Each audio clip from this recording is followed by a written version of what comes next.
Good morning students. देखिए, कल हम चाइना के बारे में पढ़ रहे थे। हमने चाइना की इकनॉमी के बारे में देखा था और आज हम ये देखेंगे कि चाइना के साथ भारत के संबंध कैसे हैं। पश्चिमी साम्राज्यवाद के उदय से पहले भारत और चाइना जो हैं एशिया की महाशक्ति थी। चाइना का अपने आसपास के इलाकों पर काफ़ी प्रभाव था और आसपास के छोटे देश इसके प्रभुत्व को मानकर कुछ नजराना देकर चैन से रहा करते हैं। देखिए, चाइना का अपने आसपास के इलाकों पे काफ़ी प्रभाव था और आसपास के जो छोटे देश थे वो उसको अपना प्रभुत्व मानकर कुछ नजराना देकर चैन से रहा करते। चीनी राजवंशों के लंबे शासन में मंगोलिया, कोरिया, हिंद चीन के कुछ इलाके और तिब्बत इसकी अधीनता मानते रहे थे। भारत के अनेक राजवंश और साम्राज्य का प्रभाव उनके अपने राज्य से बाहर भी रहा है। भारत हो या चीन हो, इनका प्रभाव सिर्फ राजनीतिक नहीं है, यह आर्थिक और धार्मिक और सांस्कृतिक भी था। पर चीन और भारत अपने प्रभाव क्षेत्रों के मामले में कभी नहीं टकराए थे। इसी कारण दोनों के बीच राजनीतिक और सांस्कृतिक प्रत्यक्ष संबंध जो है वह सीमित ही थे। परिणाम यह हुआ कि दोनों देश एक दूसरे को ज़्यादा अच्छी तरह से नहीं जान सके और जब 20वीं सदी में दोनों देश एक दूसरे से टकराए तो दोनों को एक दूसरे के प्रति विदेश नीति विकसित करने में मुश्किलें आईं। अंग्रेजी राज से भारत के आज़ाद होने और चीन द्वारा विदेशी शक्तियों को निकाल बाहर करने के बाद यह उम्मीद जगी थी कि ये दोनों मिलकर साथ आकर विकासशील दुनिया और ख़ास तौर से एशिया के भविष्य को तय करने में भूमिका निभाएंगे। कुछ समय के लिए हिंदी चीनी भाई भाई का नारा भी लोकप्रिय हुआ। सीमा विवाद पर चले सैन्य संघर्ष ने इस उम्मीद को समाप्त कर दिया। देखिए, कुछ समय के लिए यह नारा फेमस हुआ था, हिंदी चीनी भाई भाई, लेकिन जब हमारा इनके साथ सीमा विवाद हुआ तो यह जो नारा था ये यहाँ पर समाप्त हो गया। आज़ादी के तत्काल बाद 1950 में चीन द्वारा तिब्बत को हड़पने तथा भारत चीन सीमा पर बस्तियाँ बनाने के फैसले से दोनों देशों के बीच जो संबंध हैं वह एकदम से गड़बड़ हो गए। 1950 में मतलब चाइना ने तिब्बत के एरिया को एक्वायर कर लिया और भारत की जो सीमा है वहाँ पर भी उसने कुछ बस्तियों का निर्माण किया, जिसकी वजह से दोनों देशों के संबंध जो हैं वह आपस में बिगड़ गए। भारत और चीन दोनों देश अरुणाचल प्रदेश के कुछ इलाके और लद्दाख के अक्षाई चीन क्षेत्र पर प्रतिस्पर्धी दावों के चलते 1962 में लड़े।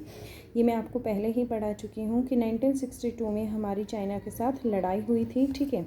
फिर 1962 के बाद युद्ध में भारत को सैनिक पराजय झेलनी पड़ी और भारत चीन संबंधों पर इसका दीर्घकालिक असर हुआ। 1976 तक दोनों के देशों के बीच कूटनीतिक संबंध जो है समाप्त ही रहे।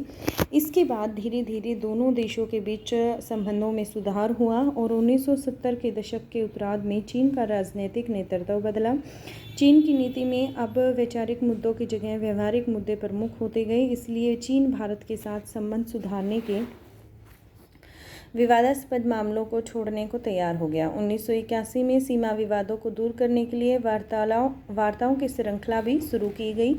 जो सीमा से संबंधित उनके साथ हमारे विवाद हैं उनको सुधारने के लिए वार्ताएं की गई। शीत युद्ध की समाप्ति के बाद भारत चीन संबंधों में महत्वपूर्ण बदलाव आया। अब इनके संबंधों का रणनीतिक ही नहीं आर्थिक पहलू भी हैं। दोनों ही खुद को विश्व राजनीति की उभरती शक्ति मानते हैं और दोनों ही एशिया की अर्थव्यवस्था और राजनीति में महत्वपूर्ण भूमिका निभाना चाहेंगे। दिसंबर 1988 में राजीव गांधी द्वारा चीन का दौरा करने से भारत चीन संबंधों को सुधारने के प्रयासों को बढ़ावा मिला। देखिए, 1988 में जब राजीव गांधी द्वारा चीन का दौरा किया गया तो उससे जो भारत चीन के संबंध थे कुछ % सुधारने में प्रयास हुए। इसके बाद से दोनों देशों ने टकराव टालने और सीमा पर शांति तथा यथास्थिति बनाए रखने के उपायों की शुरुआत की।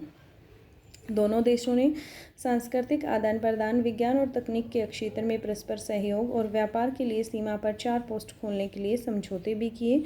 1999 से भारत और चीन के बीच व्यापार 30% सालाना की दर से बढ़ रहा है। इससे चीन के साथ संबंधों में नई गर्मजोशी आई है। चीन और भारत के बीच 1992 में 33 करोड़ 80 लाख डॉलर का द्विपक्षीय व्यापार हुआ, जो 2017 में बढ़कर कितना हो गया, 84 अरब डॉलर का हो गया। हाल में दोनों देशों में ऐसे मसलों पर भी सहयोग करने के लिए राजी हुए हैं जिनसे दोनों के बीच विभेद पैदा हो सकते थे, जैसे विदेशों में ऊर्जा सौदा हासिल करने का मसला है। वैश्विक धरातल पर भारत और चीन ने विश्व व्यापार संगठन जैसे अंतर्राष्ट्रीय आर्थिक संगठनों के संबंधों में एक जैसी नीति अपनाई है। 1988 में भारत के परमाणु हथियार परीक्षण को कुछ लोगों ने चीन से खतरे के मद्देनज़र उसको उचित ठहराया है, लेकिन इससे भी दोनों के बीच संपर्क जो है कम नहीं हुआ है। यह सच है कि पाकिस्तान की परमाणु हथियार कार्यक्रम में भी चीन को मददगार माना जाता है। बांग्लादेश और म्यांमार से चीन के सैनिक संबंधों को भी दक्षिण एशिया में भारतीय हितों के खिलाफ ही माना जाता है, पर इससे कोई भी मुद्दा दोनों मुल्कों में टकराव करवा देने लायक नहीं माना जाता है। इस बात का प्रमाण यह है कि इन चीज़ों के बने रहने के बावजूद सीमा विवाद सुलझाने के बातचीत और अन्य स्तर पर सहयोग का कार्यक्रम जारी है। चीन और भारत के नेता तथा अधिकारी अब अक्सर नई दिल्ली और बीजिंग का दौरा करते हैं। इससे दोनों देश एक दूसरे को ज़्यादा करीब से समझने लगे हैं। परिवहन और संचार मार्गों की बढ़ोतरी, समान आर्थिक हित तथा एक जैसे वैश्विक सरोकारों के कारण भारत और चीन के बीच संबंधों को ज़्यादा सकारात्मक तथा मजबूत बनाने में मदद मिली है। ठीक है, उसके बाद यहाँ पर हम नेक्स्ट देखेंगे, कुछ जापान के बारे में देख लेते हैं। जापान जो कंट्री है काफ़ी टेक्नोलॉजिकल और तकनीकी रूप से देखें तो काफ़ी आगे निकल चुकी हैं। देखिए, Sony, Panasonic, Canon, Suzuki, Honda, Toyota, Mazda जैसी प्रसिद्ध जापानी ब्रांडों के नाम आपने ज़रूर सुने होंगे। उच्च प्रौद्योगिकी के उत्पाद बनाने के लिए इनके नाम मशहूर हैं। जापान के पास प्राकृतिक संसाधन कम हैं और वह ज़्यादातर कच्चे माल का आयात करता है। देखिए, उसके पास नेचुरल रिसोर्सेज नहीं है, प्राकृतिक संसाधन नहीं है, लेकिन वह कच्चे माल का क्या करता है, आयात करता है। इसके बावजूद दूसरे विश्व युद्ध के बाद, आपको पता है दूसरे विश्व युद्ध में अमेरिका ने जो है वह जापान पर अटैक किया था। उसके बावजूद इसने काफ़ी तेज़ गति से प्रगति की है। जापान 1964 में आर्थिक सहयोग तथा विकास संगठन organisation for economic corporation and development OECD का सदस्य बन गया 1964 में, और 2017 में जो जापान की अर्थव्यवस्था है विश्व की सबसे तीसरी बड़ी अर्थव्यवस्था बन गई। एशिया का यह ऐसा अकेला देश है जो G7 के समूह में सम्मिलित है, और आबादी के लिहाज से विश्व में जापान का स्थान जो है वह 11वां है। परमाणु बम की विभिक्षा झेलने वाला एकमात्र देश जापान है। जापान संयुक्त राष्ट्र संघ के बजट में 10% का योगदान देता है। जो यूनाइटेड नेशन ऑर्गेनाइजेशन है उसका जो राष्ट्रीय बजट है उसमें 10% का जो योगदान है वह जापान के द्वारा दिया जाता है। संयुक्त राष्ट्र के बजट में अंशदान करने के लिहाज से जापान जो है वह दूसरा बड़ा देश है। 1951 में जापान का अमेरिका के साथ सुरक्षा गठबंधन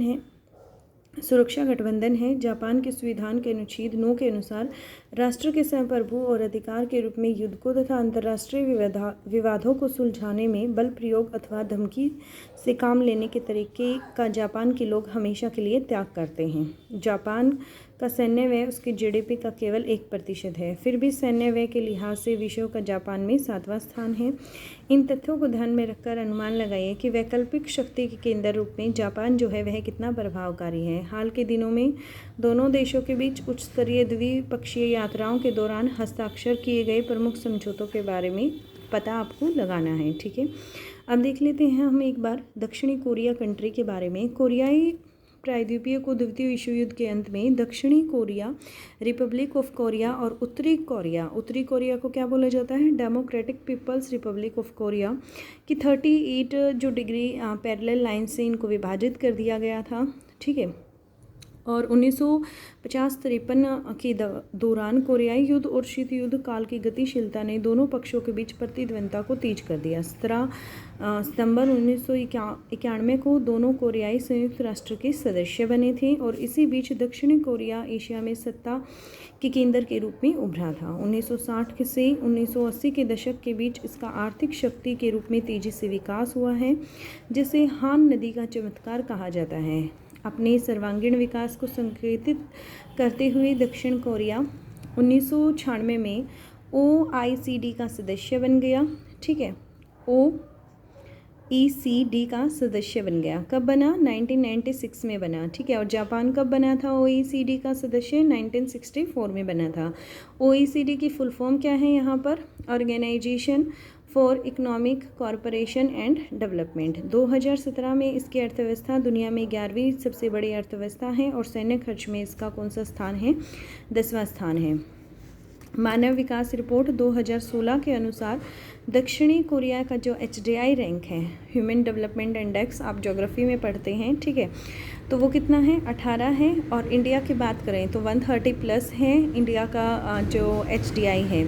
इसकी मानव विकास के लिए जिम्मेदार प्रमुख कारकों में सफल भूमि सुधार, ग्रामीण विकास, व्यापक मानव संसाधन विकास व तीव्र न्यायसंगत आर्थिक वृद्धि इसमें सम्मिलित हैं। अन्य कारकों में निर्यात जो है वह उन्मुखीकरण, मजबूत पुनर्वितरण नीतियाँ, सार्वजनिक अवसंरचना और प्रभावी संस्थाएं और शासन है। सैमसंग, LG, हुंडई जैसी दक्षिणी कोरियाई ब्रांड भारत में प्रसिद्ध हो गए हैं, ठीक है।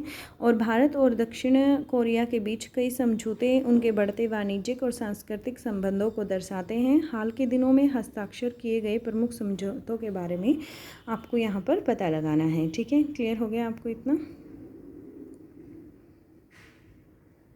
ये सारी चीज़ें आपको करनी है। कल हम इसके क्वेश्चन आंसर करेंगे, ठीक है।